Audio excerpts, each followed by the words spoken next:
Mazandalatotep, troisième partie. Peut-être qu'on aura besoin de 4, peut-être de 5 même pour faire le tour de ça. J'essaie de faire des vidéos qui sont pas tellement longues, ce qui fait en sorte que au maximum j'ai besoin de ce que j'ai besoin. Là, on s'est laissé hier, ben la dernière vidéo, les gars ont quitté New York. Et là, ils s'en vont. Là, c'est c'est un choix. Parce que compte tenu de toutes les informations que tu as dans l'aventure, ben là, ils ont un choix à faire. Puis ce choix-là est quand même influencé par certaines informations. Hey, by the way, tu vois en arrière, là, ça, c'est pas. Je suis pas commandité par Saint-Hubert. C'est juste que.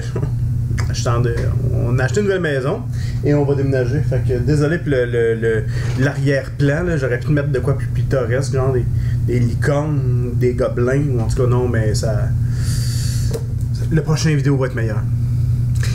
Donc, je reviens à mes moutons. Les gars sont à New York, ils ont un de leurs chums qui est décédé. Et là, c'est là que ça a dérapé. Écoute, ils ont ramassé une fille qui est une des personnages et qui est une prostituée. Elle n'a pas fait long feu, elle. Dans une espèce de je sais pas quoi, là, une bulle au cerveau, un des joueurs a décidé de l'initier à ça parce que c'est ce qu'on appelle une non-believer. Elle a rien vu encore de tout ce qui est magie, de tout ce qui est monstre et tout ça. Fait qu'ils ont décidé carrément d'y mettre le masque, le fameux masque d'Ayama qui communique un peu avec les autres plans. Fait que bam! Elle s'est ramassée dans la cour de Azathoth à voir des choses qui ont juste pas de bon sens. Manque son jet de sanité. Pouf! Elle a perdu comme beaucoup trop de sanité d'un coup. Ce qui fait en sorte qu'elle s'est payé un billet directement pour l'asile. Pfiou! Fait que là, on était rendu à 2 personnages évincés, un fou, un mort. Ça va pas super bien nos affaires. Et les gars décident finalement de partir. Ils s'en vont. Au début, la première destination qu'ils avaient en tête, c'est le Kenya, mais étant donné qu'ils passent par la Méditerranée, le canal de Suez, ils se sont dit, ben là, vu qu'on va être dans le canal de Suez, on est aussi bien d'arrêter à Port Saïd, puis pouvoir, après ça, ben, faire une translation vers le Caire et la magnifique contrée d'Égypte. Là, ça a chié. Là, je pense que c'est là qu'ils ont perçu la dangerosité du projet. C'est là qu'ils ont commencé à percevoir à quel point tout serait un coupe-gorge parce que là, tu avais déjà.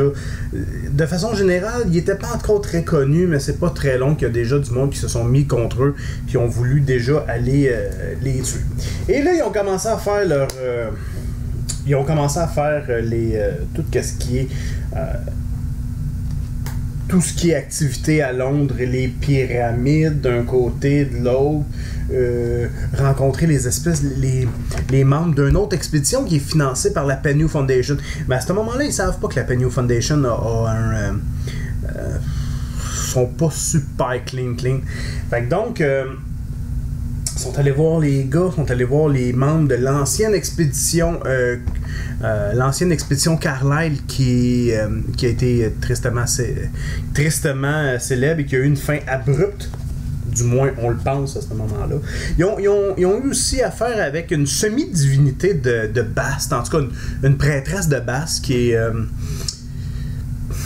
Ben, je pense qu'il y avait une espèce de un petit ready ring, là, une espèce de fausse piste qui les a menés là. À la limite, ça les a servis quand même. Ça a été un scénario intéressant. Fait que je veux pas trop rentrer dans les détails parce que si à un moment donné vous décidez de le jouer, mais je vais spoiler, mais spoiler comme à moitié. Comme la margarine. La moitié, pas trop, un peu de gras. Le tout s'est terminé évidemment dans une espèce de bain de sang là, incroyable, l'espèce de cérémonie sur la pyramide. Après ça, qu'est-ce qu'on avait? Ben là, on a une espèce de folle poursuite, un peu à la Dungeon Crawl, sous la pyramide, sous le Sphinx plutôt. Et là, ça a été réellement un hécatombe. J'ai un autre personnage qui est mort là. Heureusement, il y avait leur guide qui était pas bien loin, un jeune garçon des rues qui s'appelait Mahmoud et qui ont pu récupérer pour être capable de faire le reste de l'aventure. Donc c'est là que ça s'est passé, ça a quand même... et là quand ils sont partis du cœur, c'était le temps. C'était le temps là, parce que tout le monde courait après eux autres, il fallait qu'ils partent. C'était la mort, là, et ils le sentaient. La ligne est assez droite, ils s'en vont, continuent, longent la côte orientale de l'Afrique pour se ramasser à Mombasa, qui est le port principal du Kenya. De Mombasa, là, ils ont commencé, première affaire, import-export, ils trouvent la compagnie. Écoute, bon, ça s'est fini par la bâtisse est en feu, puis le pauvre petit gars qui était là, ben ils l'ont enfermé dans un coffre-fort. Écoute, tu sais, quand je te dis qu'à un moment donné, ils ont comme switché un peu plus. Nous autres, on sauve le monde, fait que les pertes collatérales, on s'en fout un peu. Faut dire que le Mafia Don là-dedans, des fois, il y a des airs un peu de psychopathe ambulant. Voilà. Fait que donc, Kenya, Mombasa, on s'occupe de la shop d'import-export. Après ça, ce qu'on fait, c'est qu'on s'en va directement à Nairobi. Et là, il y a une espèce de chemin de rail et tout ça, de chemin de fer plutôt, le train, et là, sont attaqués dans le train par des Fire Vampires. Fire Vampires qui sont summonés par un des machines qui se trouve être dans le train. Il avait été chanceux, les gars l'avaient spoté, ce gars-là, à Mombasa directement. Ça, c'est des répercussions de ce qui s'est passé au cœur qui les a suivis là. Et là, les gars sont un peu en train de paniquer, fait que finalement, le mafieux, n'écoutant que son manque de convention sociale, ramasse le gars dans la salle de bain, lui tire 3 balles, mais là, à ce moment-là, c'était complètement chaotique dans le train, étant donné qu'il y avait il y avait une partie du train qui avait complètement explosé à cause des Fire Vampires qui avaient lancé des jets de feu. Fait que et les jets de feu, on sait, c'est assez la mort rapidement. Il n'y a pas de niaisage ben avec ça. Voilà, fait que là, on tire le mafieux, on tire le magicien, qui avait plus d'importance que ça, mais écoute, ils l'ont closé assez rapidement. Rendu au Kenya, et là, c'est là qu'on a eu beaucoup de plaisir à mettre la table, à amener le gravy, si on veut, parce que là, t'es dans un autre monde, là. Tu sais, c'est des investigateurs, c'est des gars qui arrivent d'Arkham, de Boston, tout ça. Ils ont pas nécessairement... ils sont habitués dans un milieu civilisé, un milieu quand même développé. Et là, t'arrives au Kenya. T'arrives au Kenya, qui est sous protectorat anglais à cette époque-là. Faut quand même que tu sois débrouillard, puis tu sois capable de bien te débrouiller. Ce qu'ils savent pas, par exemple, c'est que la clôture de ce chapitre-là se termine dans la montagne, le mont Kenya, si on veut.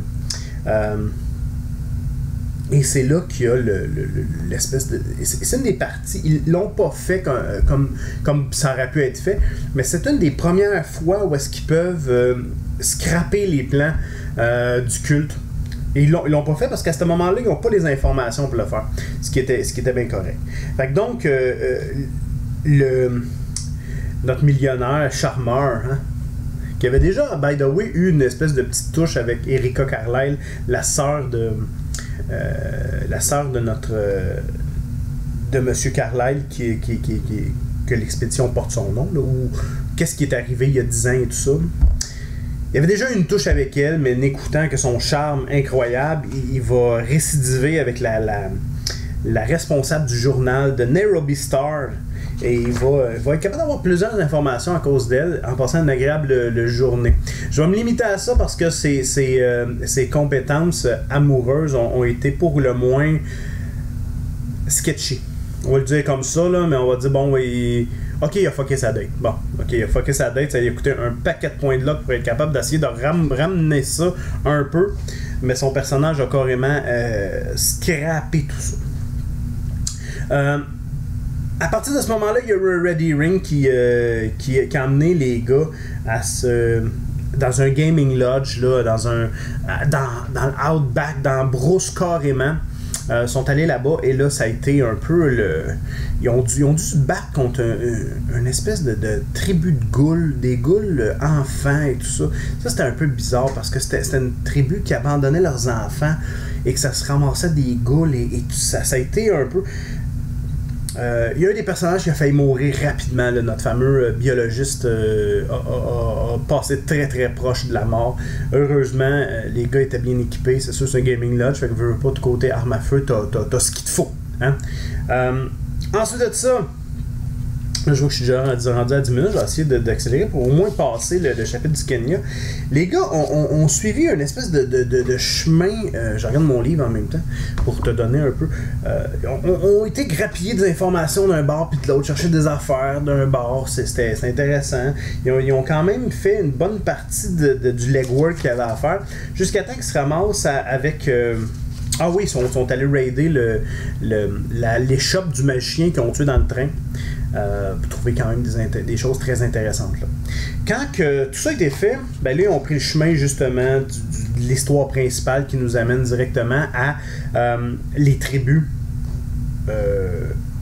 Le vieux magicien, le vieux Bondari, en passant par Johnson Kenyatta plutôt, qui en bout de ligne va un peu être un... Ça, je trouve ça toujours le fun de planter des personnages historiques dans l'appel de Cthulhu des années 20, parce que peut-être qu'à ce moment-là, encore une fois, il n'était pas parfaitement... il n'était pas très connu et c'était pas lui nécessairement qu'on allait voir. C'était pas lui nécessairement... On connaissait pas encore l'histoire de ce personnage, ce qui était pour devenir. Donc, tout ça les amène jusqu'à la montagne of the Black Wind. Le Black Wind, qui se trouve être le vent qui souffle, qui amène des maladies après les séances, après les grandes cérémonies à la gloire du Bloody Tongue, donc de la langue sanglante, qui est un des aspects de Nyarlathotep qu'on va aller combattre à ce moment-là. Un combat sanglant dans la montagne, en montant. Ça a été tough, la forêt, tout ça. Ça n'a pas été facile. Les gars se sont rendus. Je pense que les gars voulaient finir ça une fois pour toutes. Là. Il y avait hâte de partir du Kenya parce que c'était pas un endroit qui était facile. Et finalement, ils se ramassent à un endroit où est-ce que, bon, t'as Mweru. Je sais jamais comment le dire. Je pense que c'est ça. C'est M-W-E-R-U. Mweru. Bon. Mweru, qui est la prêtresse, en fait la femme noire qui a un peu déboussolé Robert Carlyle à la base, dans l'histoire de l'expédition, c'est elle qui l'a déboussolé, qui a joué dans la tête et tout ça. Fait que ce qui fait en sorte que c'est là que ça se passe. Elle est en train de mener. Elle était une grande prêtresse et une magicienne. Et là, elle s'est retranchée dans la montagne avec des esclaves et tout ça. Une espèce de masse de grouillante, d'un peu n'importe quoi. On est beaucoup dans le sacrifice d'esclaves et de sacrifice de personnes dans les masses de Nyarlathotep en général. À cette partie-là, c'est assez particulier. Là. Les 3 trous, est-ce qu'il y a des serpents ou est-ce qu'il y a des espèces de scarabées et tout ça, ou est-ce qu'on fout des gens dedans pour les sacrifier puis ils se font, bon, c'est pas très... c'est assez imagé.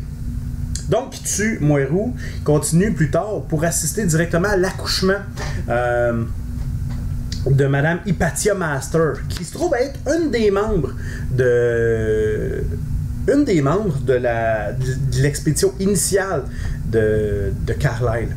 Et là, une espèce de monstre incroyable sort de là, parce que elle, son but dans l'équipe était de porter le spawn of Nyarlathotep et de l'amener jusqu'à pas éclosion, je veux dire, on est des mammifères, mais plutôt le délivrer, tu sais, le porter, l'amener à maturation, et finalement, lorsqu'il est ramené à maturation, c'est une espèce de monstre pas possible. Elle explose durant l'accouchement, et c'est très gore à ce niveau-là, fait que donc ça se termine un peu de cette façon-là, mais chose intéressante, si on remonte au début, écoute, ça c'est une place de fou, là.